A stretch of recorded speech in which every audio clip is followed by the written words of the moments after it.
നാട്ടുവിശേഷങ്ങളിലേക്ക് എല്ലാ മാന്യ പ്രേക്ഷകർക്കും സ്വാഗതം. ഈ ചാനൽ ആദ്യം മുതൽ അവസാനം വരെ കാണുക.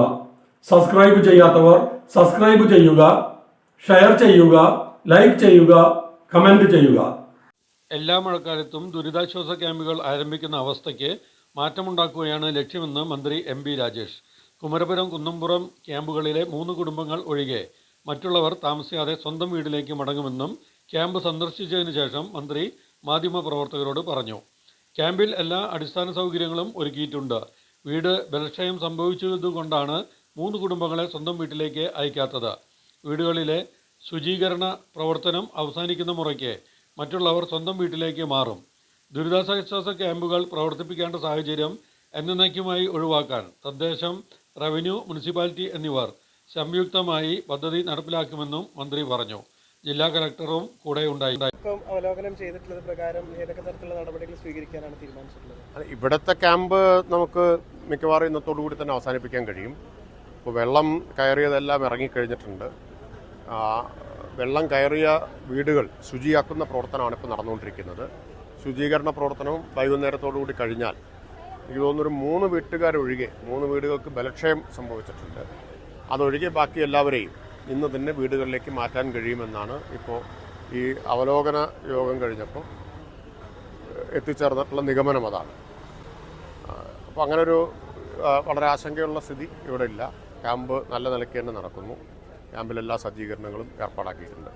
രണ്ടാമത്തെ പ്രശ്നം, ഇത് ആവർത്തിച്ച് എല്ലാ മഴക്കാലത്തും ഈ സ്ഥിതി ഒഴിവാക്കാനുള്ള ചില നടപടികളെക്കുറിച്ചാണ്. അതിന് ശേഷം ആലോചിക്കും. ബന്ധപ്പെട്ട വകുപ്പുകൾ, ജലവിഭവ വകുപ്പ്, അതുപോലെ തന്നെ മുനിസിപ്പാലിറ്റി, റവന്യൂ എല്ലാം ചേർന്ന് കൂടിയാലോചിക്കേണ്ട കാര്യങ്ങളാണ്. എന്താണ് നമുക്ക് ഈ സാഹചര്യം ആവർത്തിക്കുന്നത് ഒഴിവാക്കാൻ ചെയ്യാനാവുക എന്ന കാര്യവും ആലോചിക്കും. ഇതാണ് ഇതുമായി ബന്ധപ്പെട്ട് പറയാനുള്ളത്. ബാക്കി പിന്നെ പൊതുവായി വന്നിട്ടുള്ള കുറേ ആവശ്യങ്ങളും പരാതികളും ഒക്കെയാണ്.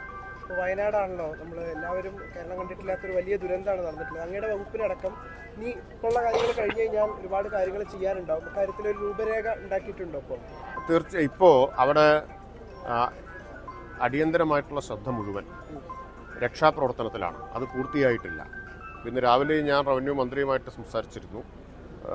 റവന്യൂ മന്ത്രി, പൊതുമരാമത്ത് മന്ത്രി തുടങ്ങിയിട്ടുള്ള മന്ത്രിമാരുടെ ഒരു സംഘം തന്നെ അവിടെ ഉണ്ട്.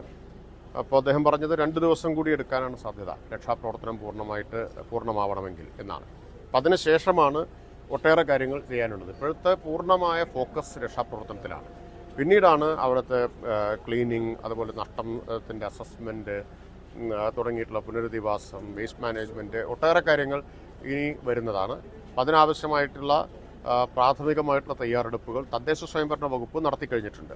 ബന്ധപ്പെട്ടവരുമായിട്ടുള്ള യോഗങ്ങളെല്ലാം ചേർന്ന് ഇനി ചെയ്യേണ്ട കാര്യങ്ങൾ എന്തൊക്കെയെന്നുള്ളൊരു അസസ്മെൻറ്റ് നടത്തിക്കഴിഞ്ഞിട്ടുണ്ട്. രക്ഷാപ്രവർത്തനം പൂർത്തിയായാൽ അതിലേക്ക് നമുക്ക് ഉടൻ തന്നെ, എന്നാണോ രക്ഷാപ്രവർത്തനം പൂർത്തിയാവുന്നത് തൊട്ടടുത്ത ദിവസം തന്നെ അതിലേക്ക് കടക്കാനാവും. അതിനുള്ള എല്ലാ മുന്നൊരുക്കങ്ങളുമായി കഴിഞ്ഞിട്ടുണ്ട്. ഇപ്പോൾ ലോകത്തുള്ള പല ഭാഗങ്ങളിൽ നിന്ന് അവിടേക്ക് സഹായങ്ങൾ എത്തുന്നുണ്ട്. അതേസമയം CMDRFലേക്ക് സഹായം നൽകുന്നതിനെ ചൊല്ലി ചില സംശയങ്ങളും പ്രതിപക്ഷമൊക്കെ ഉന്നയിക്കുന്നുണ്ട്. അത് കൃത്യമായിട്ടുള്ള കൈകളിലേക്ക് എത്തുമെന്നുള്ള. അപ്പോൾ അങ്ങനെ അതിൽ ആശങ്കയുള്ള ആളുകൾ ഒരുപാട് പേരുണ്ട്. അവരോട് മന്ത്രിക്ക് എന്താണ് പറയാനുള്ളത്? കേരളത്തിലെ ഹൈക്കോടതി ജഡ്ജി തന്നെ കഴിഞ്ഞ ദിവസം CMDRFലേക്കാണ് സംഭാവന ചെയ്യേണ്ടത് എന്ന് പറഞ്ഞതായിട്ട് കാണുകയുണ്ടായി. സാമൂഹിക മാധ്യമങ്ങളിലും മറ്റും കാണുകയുണ്ടായി. അപ്പോൾ അക്കാര്യത്തിൽ ആർക്ക് സംശയം ഉണ്ടാവേണ്ട കാര്യമില്ലല്ലോ. ഏറ്റവും ന്യായമായ, ഏറ്റവും സുരക്ഷിതമായ മാർഗം, CMDRFിനെതിരെ പ്രചരണം നടത്തുന്നുണ്ടെങ്കിൽ അക്കൂട്ടരെ കരുതിയിരിക്കണം. കാരണം അതിൻ്റെ താല്പര്യം ഇതിൻ്റെ മറവിൽ പണം പിരിച്ച് ദുരുപയോഗിക്കുക എന്നുള്ളതാവണം.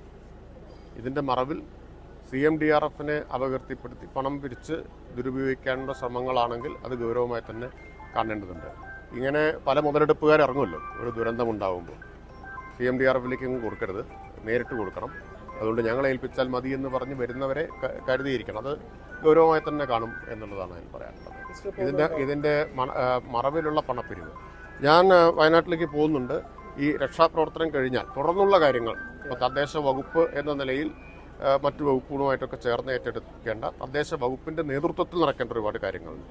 ആ കാര്യങ്ങൾ പ്ലാൻ ചെയ്യുന്നതിനായിട്ട് രക്ഷാപ്രവർത്തനം കഴിഞ്ഞാൽ അടുത്ത ദിവസം വയനാട്ടിലെത്തും. ശരി, താങ്ക് യു.